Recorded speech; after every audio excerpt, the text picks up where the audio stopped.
The rancher fell into the ravine and the Apache matriarch whispered, 'You will not die. Now you are mine.' John Parker, a rancher in his late 40s, had already been up for hours. He moved with a careful rhythm, his worn boots crunching against the dry earth as he checked on his cattle. The ranch had been in his family for generations, a patch of life in the vast, unforgiving landscape. He knew every rock, every ridge, every hidden path, or so he thought. John had always been confident in his abilities.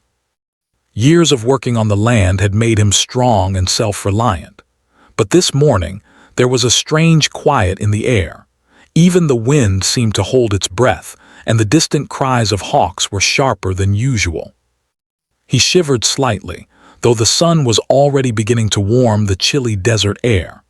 The cattle were grazing near the edge of a ravine, a steep drop-off that cut sharply into the earth. John moved carefully, calling out to the herd and guiding them away from danger.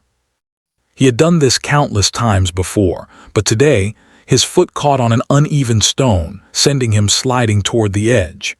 His heart pounded as he reached out for something solid, but there was nothing to grab. Suddenly, gravity took hold, and he tumbled down the rocky slope.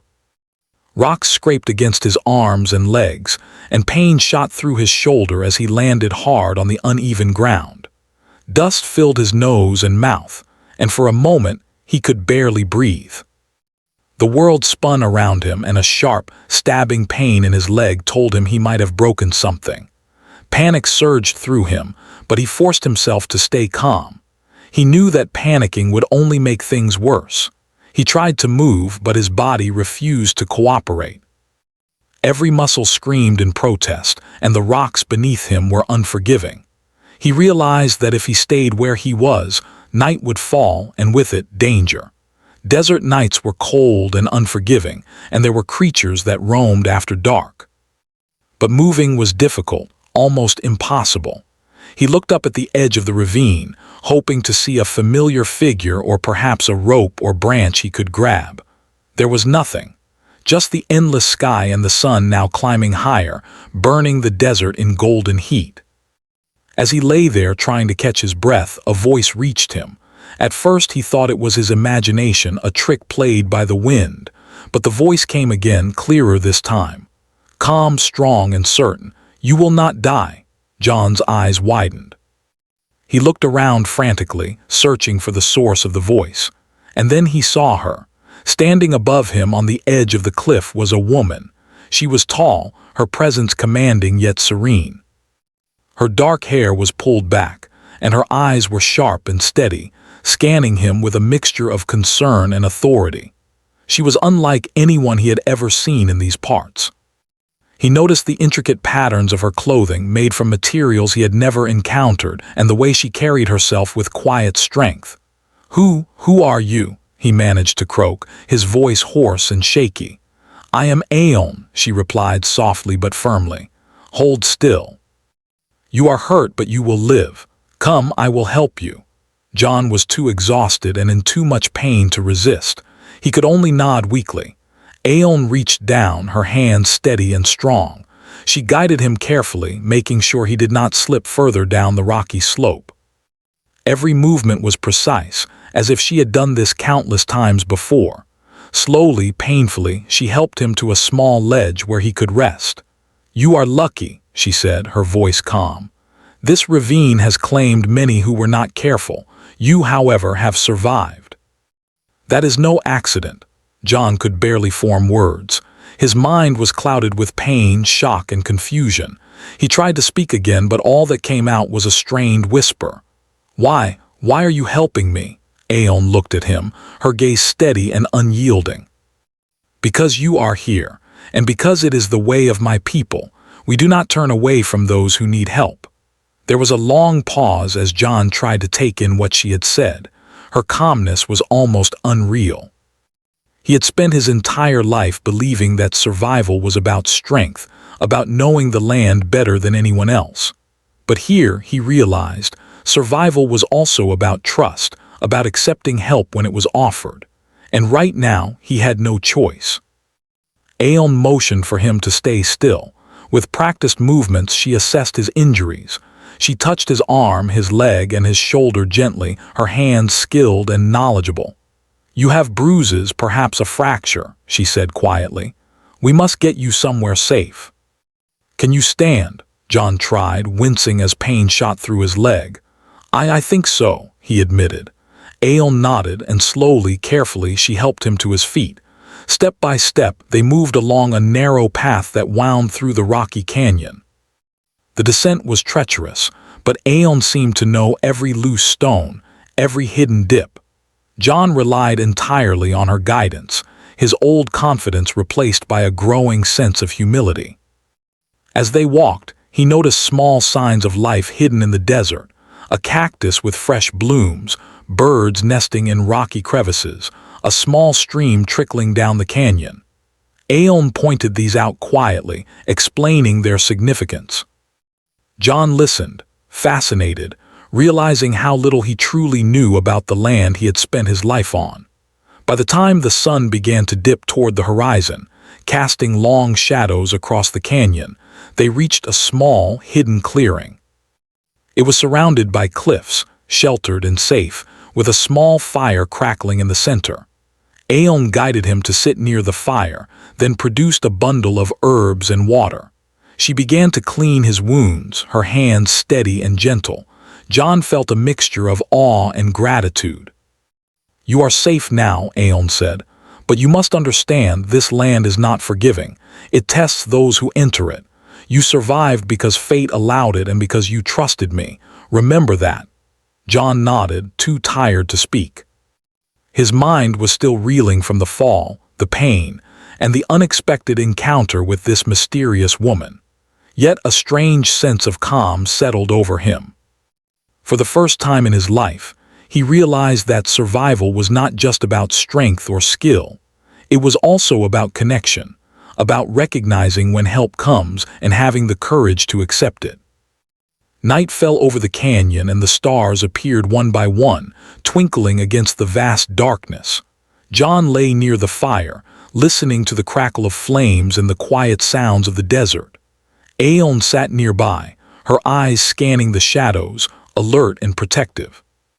For the first time, John felt a deep sense of both fear and wonder. He had fallen into a ravine and come face to face with a life he had never imagined. And though he did not yet understand what lay ahead, he knew one thing: he would not die today. Aeon's words echoed in his mind, steady and clear. "You will not die. Now you are mine." As sleep finally took him, John felt a strange mixture of fear, relief, and curiosity. He had survived the fall, but his journey had only just begun. Somewhere deep in the canyon, guided by the wisdom and strength of Aeon, he would learn that survival was about more than escaping danger. It was about discovering a world he had never truly seen, and a connection that would change his life forever. The first light of dawn crept slowly over the canyon, painting the rugged rocks with soft shades of orange and gold. John Parker awoke to the gentle warmth of the sun on his face, still lying near the small fire where Aeon had kept watch the night before. He blinked, momentarily disoriented, and then remembered the events of the previous day, the fall, the sharp pain in his leg, and the mysterious woman who had saved him. The memory made him shiver, though not from the cold. He realized that his life had changed in an instant, and there was no turning back to the safety and simplicity of his old routines. Aeon was already awake. She sat nearby, tending to the small fire and gathering herbs from a shallow depression near the stream that trickled through the canyon. Her movements were precise and calm, almost like a dance he had never learned but instinctively recognized. She noticed him stirring and looked up, her dark eyes sharp and unwavering. "You are awake," she said softly. "Good, eat something. You will need strength today." John tried to sit up but winced as pain shot through his leg. I feel sore," he admitted, his voice hoarse. "I can hardly move."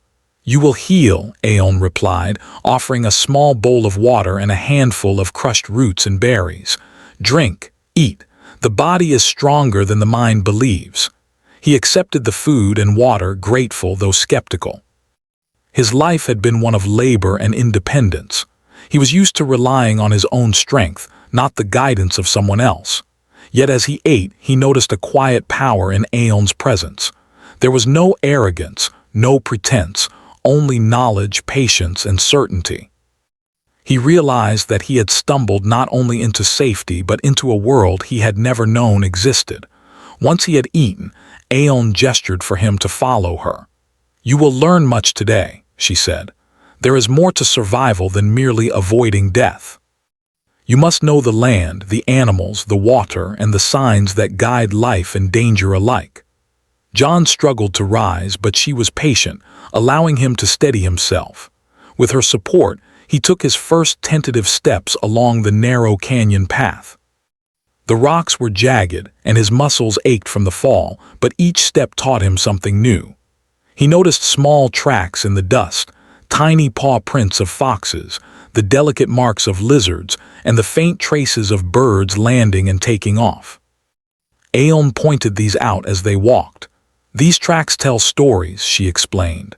"They tell where food is, where danger may hide, and what has passed through before. You must learn to read them, or the land will punish you." John nodded, trying to focus despite the pain. He had spent years on his ranch, thinking he knew the land, yet here, in the wilderness of the canyon, he felt as if he were seeing it for the first time. Every stone, every plant, every shadow held a message he had never learned to read. Aeon guided him to a small ledge where the sunlight warmed the rocks, allowing him to rest. She handed him a bundle of herbs. "These will help with the swelling," she said. "Wrap them and let the heat draw out the pain." He did as she instructed, marveling at her knowledge of plants and their uses. He had seen herbs and remedies on his ranch, but nothing as effective as this. Slowly, a sense of respect began to grow inside him. He realized that Aeon's wisdom was not just survival, it was understanding life in its entirety. As they continued their journey deeper into the canyon, Aeon began to tell stories, not fairy tales, but the true stories of her people. She spoke of ancestors who had lived in the desert for generations, learning to read the wind, the sky, and the animals. She described how they had survived droughts, storms, and attacks from those who sought to take what they could not understand. John listened in silence, absorbing every word.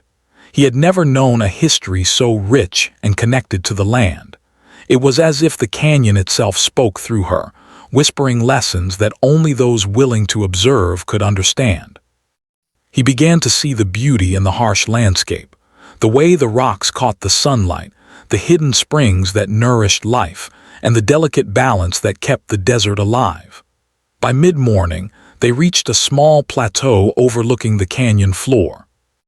Aeon led him to a shallow depression where water collected from a natural spring. The water was cool and clear, and John drank deeply, feeling it revive his body. Aeon watched him with quiet satisfaction. "This water is life," she said. "Many travelers ignore it, or they do not know where to find it. You must remember that the smallest sources can sustain life if you respect them." John nodded, feeling a mixture of awe and humility. He had always thought survival was about strength and courage, but here he realized it was also about awareness, patience, and respect. Every step, every choice mattered. As the day wore on, Aeon showed him how to prepare simple meals from what the canyon offered. They gathered roots, edible plants, and small fruits that grew in hidden crevices. John learned to recognize which plants were safe and which were not, and he marveled at the balance of flavors and nourishment. Aeon taught him to start a fire using dry sticks and stones, a skill he had never mastered despite years of experience on his ranch. By late afternoon, John was exhausted but alive. He had walked further than he had in months, learned more than he could have imagined, and seen the canyon in a way no outsider ever had. Aeon guided him to a sheltered cave where they would rest for the night. She showed him how to arrange a bed of soft leaves and furs, creating a safe and comfortable space. As night fell, John reflected on the day. He had entered this canyon expecting danger and found survival. He had expected a stranger to be cautious and wary, but instead he had met a teacher, a guide, and a protector. Aeon's presence was a reminder that life could be harsh, but it could also offer guidance to those willing to listen. Around the fire, they shared a quiet meal. Aeon spoke little, but when she did, her words were precise and meaningful. "You are learning," she said. "The canyon tests everyone who enters. Some fail because they rely on strength alone. You have survived because you are open to learning. Remember this." John felt a deep sense of gratitude. He realized that the fall into the ravine had been more than an accident. It had been a turning point. It had brought him to a woman who saw potential in him, who would guide him not only to safety, but to understanding. He began to understand the meaning of her words the night before. "You will not die. Now you are mine." It was not possession in the way he had feared, but responsibility and trust, a bond that meant she had chosen to save him, and he was now part of her world. That night, as he drifted into sleep, John thought of his ranch, of the cattle he had left behind, and of the life he had known. Yet in the quiet of the canyon, beside the fire and under the wide, starry sky, he felt a new sense of belonging. For the first time, he realized that life was not just about surviving. It was about learning, understanding, and trusting in those who guided you. He did not yet know what the coming days would bring, but he felt ready. With Aeon's guidance, he would face the challenges of the canyon, learn its secrets, and discover strengths he had never known he possessed. The desert, once a place of danger, had become a teacher, and Aeon, a guide who would show him how to read its lessons. As the stars twinkled overhead, John closed his eyes, feeling both the ache of his injuries and the quiet peace of safety. He had fallen into a ravine, yet he had been caught by a force stronger than fear or pain. And in that realization, he found a spark of hope, a spark that would grow as the days unfolded in the hidden world of the canyon, under the watchful eyes of Aeon, the Apache matriarch who had chosen to save him. John woke before sunrise again, the cool desert air brushing against his face. His body was still sore from the fall and the long walk the day before, but he felt stronger. Somehow, in the quiet of the canyon, he had begun to understand the rhythm of the land, the way the rocks held heat from the sun, how the wind shifted slightly in the morning, and how the small animals moved silently before the world fully awoke. He sat up slowly, taking in the surroundings. Aeon was already moving, gathering herbs and checking a small trap she had set for rabbits. She looked up at him with a small nod. "Today," she said, "you will learn more. You must understand not just the land, but the ways of my people." John followed her quietly, curiosity overcoming the aches in his muscles. They moved carefully through the canyon, following a narrow path that twisted around jagged rocks and hidden crevices. As they walked, Aeon explained the importance of observation. "Many who enter these lands are reckless," she said. "They see danger only when it is too late. We learn to see it before it arrives, to hear it before it strikes." She paused and pointed to the ground. Tiny footprints, barely noticeable, stretched along the dust-covered path. "These are rabbit tracks," she said. "See how they follow the curve of the rocks. They move carefully, seeking safety. You must notice such things, for they are clues. Clues to food, to water, and to the presence of others." John bent closer, squinting at the tiny imprints. He had seen tracks before on his ranch, but never with this attention to detail. He realized that every mark in the dust, every slight movement in the brush, held a story, one he had never taken the time to read. As the morning sun rose higher, they reached a small grove of trees nestled in a shallow valley. The trees were twisted, their branches reaching toward the sky, and the ground beneath was dotted with fallen fruit and small plants. Aeon showed John how to recognize edible plants, which leaves could be used for medicine, and which fruits were safe to eat. She explained that understanding these details was not simply about survival, it was about respect for the land and the life it sustained. "You see," she said, "the canyon provides everything if you know how to look. But those who take without understanding, those who act carelessly, will suffer. The land remembers." John nodded, absorbing every word. He thought of his ranch, where life was predictable and controlled, yet much of it had been taken for granted. Here, every action mattered, every choice carried weight. He began to understand that this was not just a test of strength, but a lesson in humility and awareness. After gathering plants and small fruits, Aeon led him to a small stream that wound through the valley. The water was clear and cool, and John drank deeply. She watched him carefully. "Water is life," she said again. "Never forget where it comes from and always respect it. Even a small drop can sustain you in the desert if used wisely." They sat by the stream for a moment, and Aeon began to speak of her people's traditions. She described how the Apache had lived for generations in harmony with the land, learning to move silently, hunt efficiently, and protect one another. She explained the importance of community, the rituals that honored the land, and the ways they communicated without words, using signs, tracks, and subtle movements. John listened intently, feeling both admiration and humility. He had lived a life of independence, relying on his own strength and skill, but here he saw a different kind of power, the power of knowledge, patience, and connection. Every story Aeon told carried meaning, teaching him lessons that went beyond survival. By midday, Aeon guided John to a small clearing where a few of her people were working. They greeted him with cautious smiles, observing him carefully. John realized that he was entering not just a physical space, but a community that valued trust and understanding above all else. Aeon introduced him gently, explaining that he was a guest, but also someone who had shown courage and willingness to learn. Over the next few hours, John observed their routines. He saw how they gathered food, tended to animals, and maintained their shelters.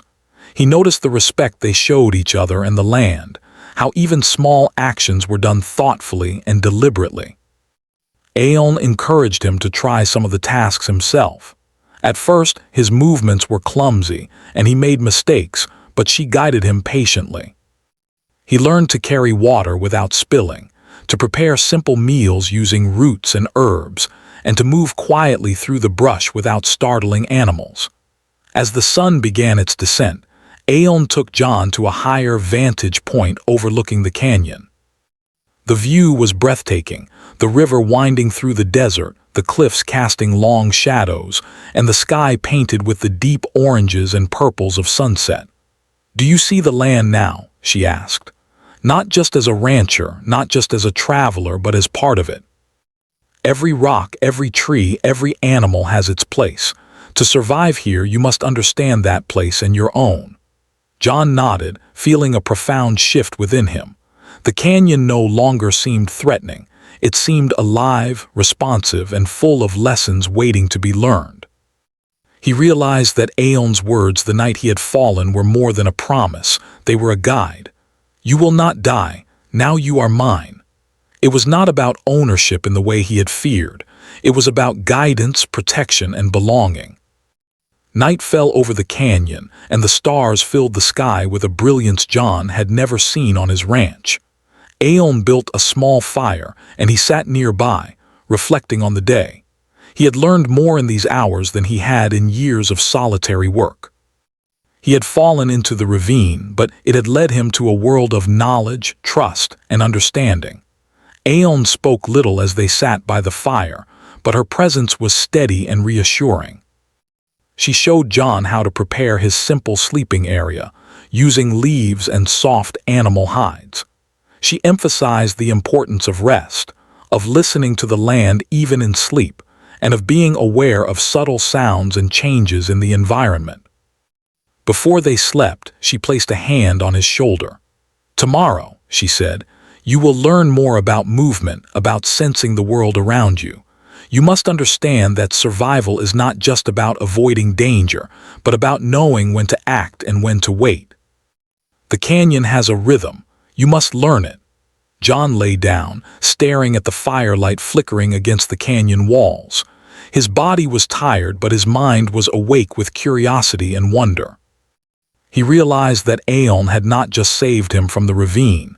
She had opened a door to understanding, teaching him lessons that would shape not only his survival but his life. As sleep overtook him, he felt a mixture of fear, excitement, and gratitude. The canyon was no longer a place of mere danger. It was a teacher, and Aeon was the guide who would show him how to navigate its secrets. He had been bound to her words, to her care, and to the canyon itself. He understood now that the journey had only just begun. In the quiet of the night, under a sky filled with countless stars, John Parker felt a new sense of purpose. The lessons of the canyon would test him, challenge him, and teach him humility. He had survived the fall, but more importantly, he had survived the first steps into a world that demanded respect, observation, and trust. And with Aeon's guidance, he would learn to move not only as a rancher or a traveler, but as someone deeply connected to the land, to its people, and to its timeless rhythms. The sun rose over the canyon, spilling warm light across the rugged cliffs. John Parker stirred slowly, feeling the strength returning to his body. His leg was still tender from the fall, but each step he took now felt surer than the day before. Aeon was already awake, gathering herbs and checking the small traps she had set the day before. She looked at John with a nod of approval, as if noting his progress silently. "Today," she said, "you will face the land in a new way. There are tests that show whether you have truly learned to see and listen. Survival is not just about avoiding danger, it is about understanding it before it reaches you." John followed her through the winding paths of the canyon. The rocks beneath his feet were uneven, and small stones slipped under his weight, forcing him to focus. His senses, which he had never thought much about before, were now alert in ways he had never imagined. Every sound, the distant cry of a hawk, the rustle of small animals in the underbrush, the whisper of wind through the rocks, felt meaningful. Aeon's voice guided him, teaching him when to move silently and when to stop and observe. As they walked, Aeon pointed to small signs in the canyon. Broken twigs, disturbed soil, faint footprints. These were markers of life, both human and animal. "See here," she said, kneeling beside a shallow print in the dust. "These are the tracks of travelers who passed through recently. They did not notice this spot, but it tells a story. A person traveled fast, carrying something heavy." Knowing this could mean the difference between safety and danger. John studied the tracks carefully, trying to absorb the lessons. It was a strange feeling to realize that survival was not just about strength, but about observation, patience, and timing. The canyon demanded respect, and he had begun to understand that every choice mattered. By late morning, they reached a narrow ridge overlooking the valley below.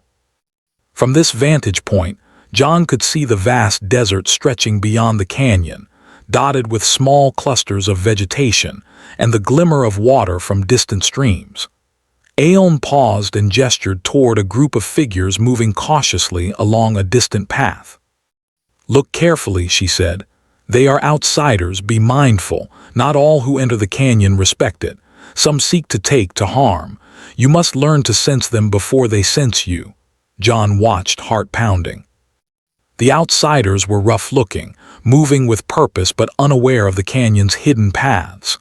Aeon explained that these were likely cattle rustlers, men who roamed the desert, taking what did not belong to them.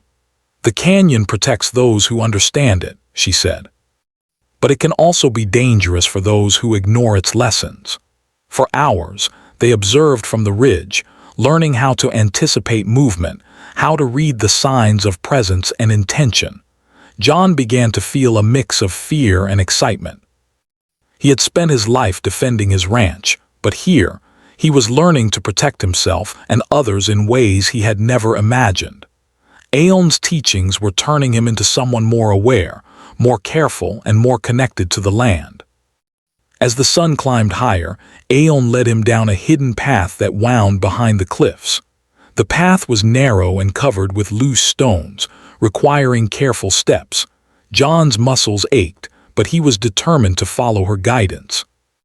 They reached a small clearing near a hidden stream, and Aeon motioned for him to rest.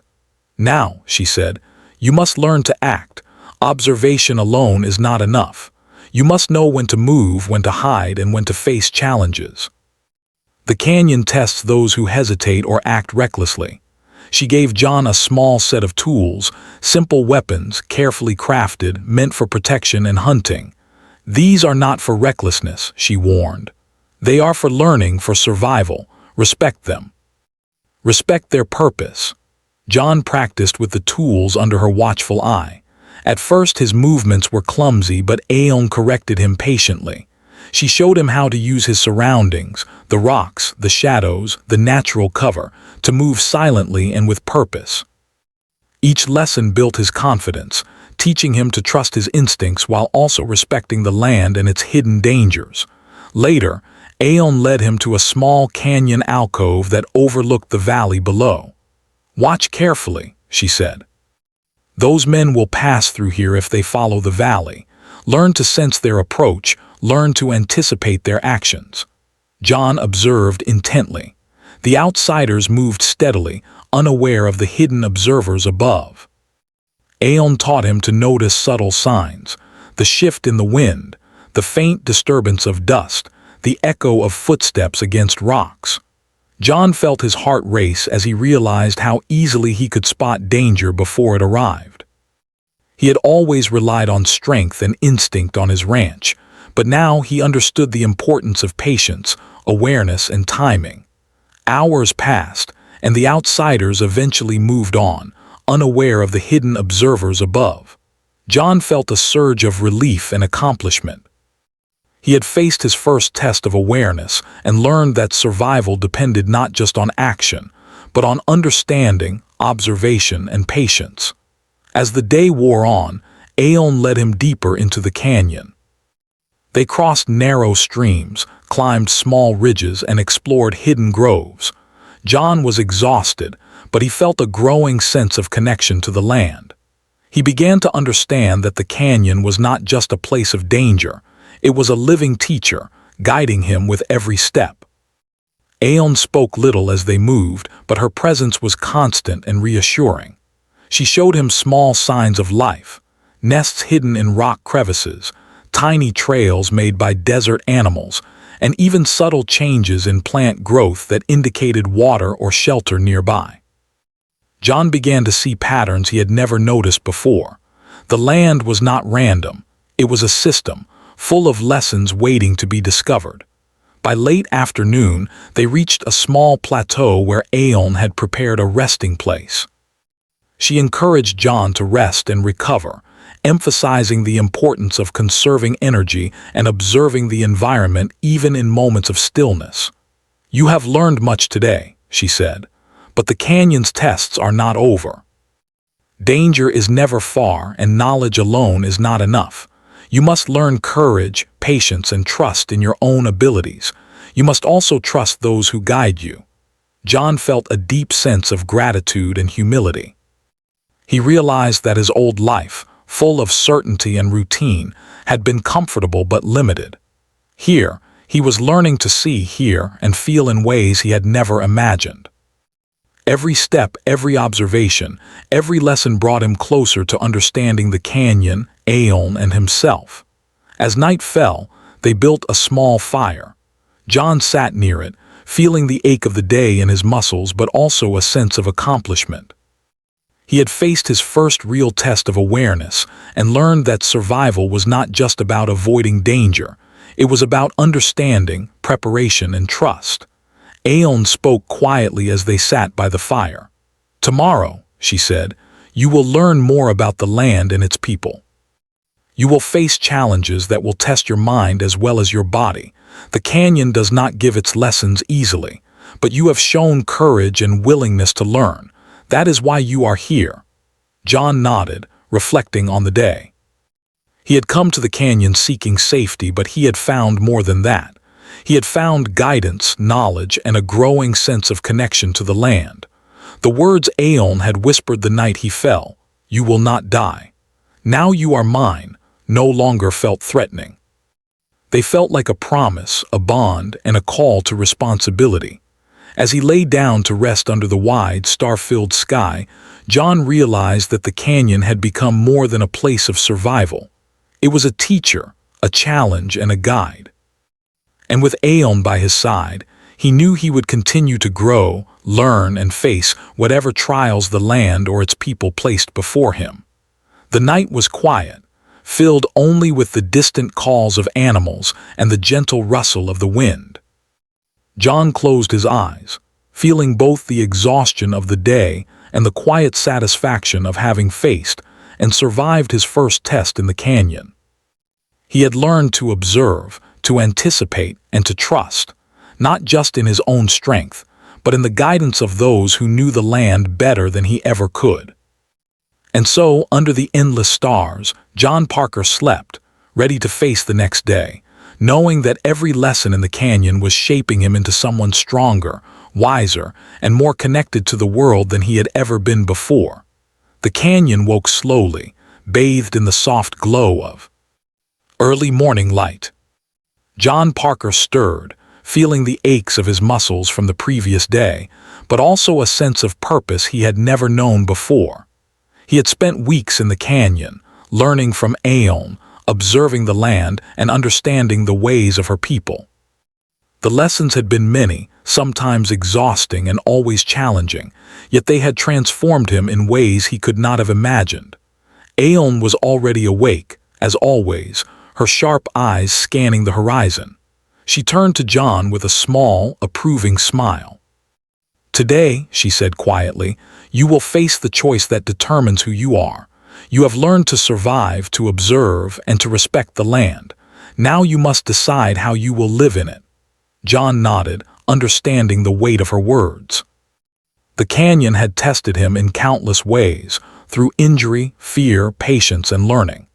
He had faced the uncertainty of the ravine, the challenge of trust, the lessons of observation, and even the threat of outsiders.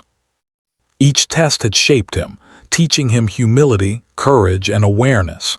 Now he stood at the edge of a deeper understanding, ready to confront not just the land but himself. They began their journey early, moving through the canyon toward a hidden plateau that overlooked the valley and the distant desert beyond. The path was narrow and rugged, but John's body was stronger now, and his movements were confident. He noticed details that would have escaped him weeks before: the subtle tracks of animals, the faint marks of wind on the sand, and the hidden trails that twisted through the cliffs. He could read the land like a book, understanding its warnings and its gifts. Aeon spoke little as they moved, allowing John to focus and observe. When she did speak, it was to correct his movements or point out details he had missed. "Patience," she said, "is more powerful than haste. Awareness is stronger than force. Remember this and you will not only survive, you will thrive." By mid-morning, they reached a narrow ridge overlooking the valley. From this vantage point, John could see the paths that outsiders often took through the canyon. As they observed, John noticed faint movements in the distance, men approaching, moving cautiously but with purpose. His heart quickened. These were likely the same outsiders who had passed through before, unaware of the hidden eyes that watched them now. Aeon turned to him. "Do you remember what you have learned?" she asked. "This is the test. You must choose how to act, when to stay hidden, when to move, and how to protect those who depend on you." John felt a surge of confidence. He had learned to observe, anticipate, and respect the land. He could see the pattern of the men's movements, the rhythm of their approach, and the potential dangers.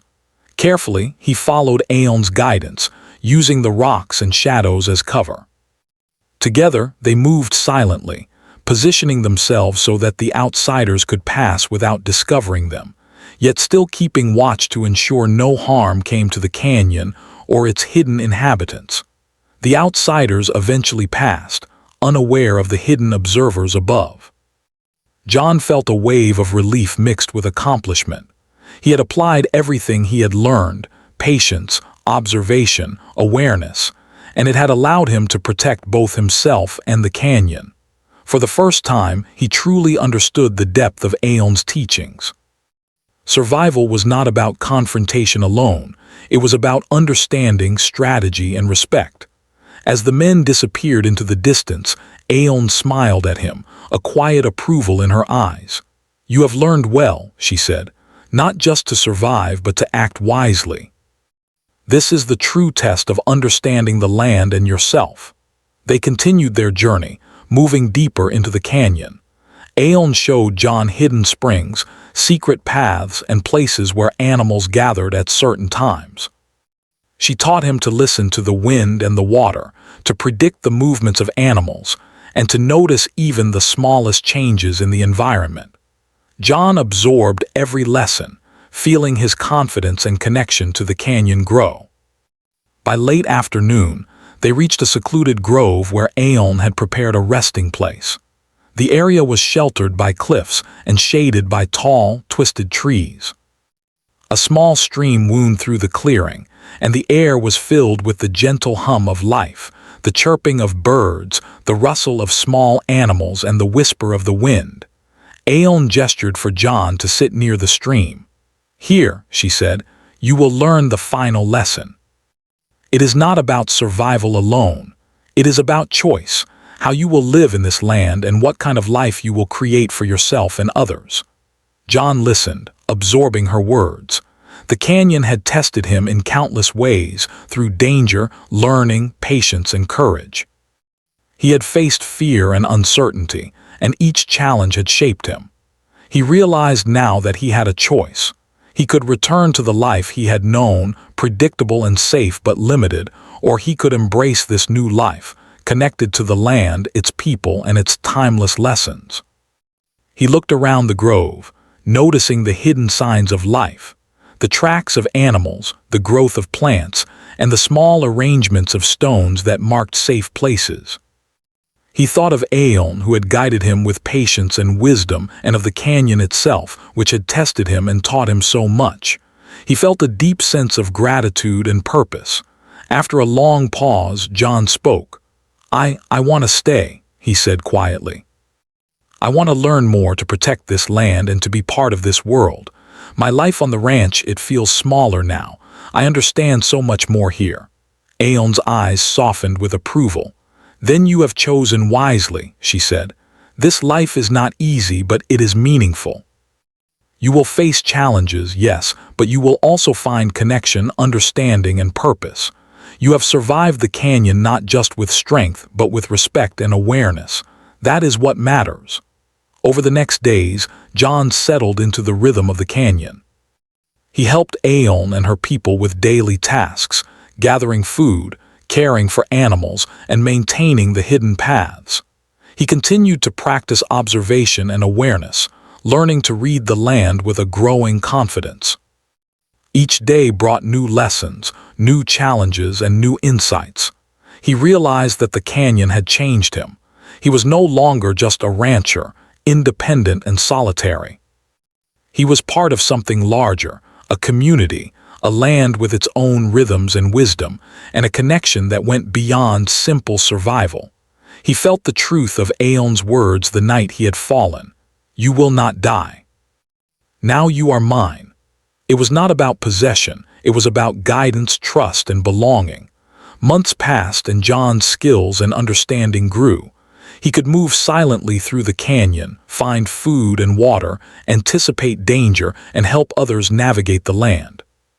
He had become not just a survivor, but a protector and a student of the land. Aeon continued to guide him, her quiet presence a constant source of wisdom and reassurance. One evening, as the sun set and painted the canyon in deep oranges and purples, John stood with Aeon on a high ridge overlooking the valley. The world below seemed alive with possibility, and he felt a deep sense of peace and purpose. He realized that he had found not just safety, but a life of meaning, connection, and understanding. "I never imagined life could be like this," he said softly. "I thought survival was only about strength, but now I see it is about so much more." Observation, patience, respect, and trust. Aeon smiled, her eyes reflecting the fading light. You have learned well. The canyon has given you many lessons and you have chosen to embrace them. That is the path to true life, one that honors the land, the people, and yourself. As night fell, John sat by the fire, reflecting on his journey. He had fallen into a ravine, faced fear, learned patience, gained awareness, and discovered a new sense of purpose. The canyon had challenged him in ways he could not have imagined, but it had also guided him to a life that was rich, meaningful, and connected to something greater than himself. He looked at the stars above, feeling the quiet presence of the land and the people who had welcomed him. The lessons of the canyon were now a part of him, shaping the way he saw, moved, and lived. He had survived not just the fall, but the tests of trust, observation, and courage. And in doing so, he had found a life he never knew he could have, one of understanding, connection, and purpose. John Parker had entered the canyon as a man who relied on his strength and independence. He had fallen, been saved, and guided by Aeon. He emerged as someone transformed, aware, respectful, patient, and deeply connected to the land and its people. The ravine that once threatened to end his life had instead given him a new beginning, and the whispered words of the Apache Matriarch remained with him always. You will not die. Now you are mine. In the quiet of the canyon, under the endless night sky, John understood what it meant to truly belong, not to a place of comfort, but to a life of meaning, learning, and connection. And in that understanding, he found peace, strength, and the promise of a life fully lived.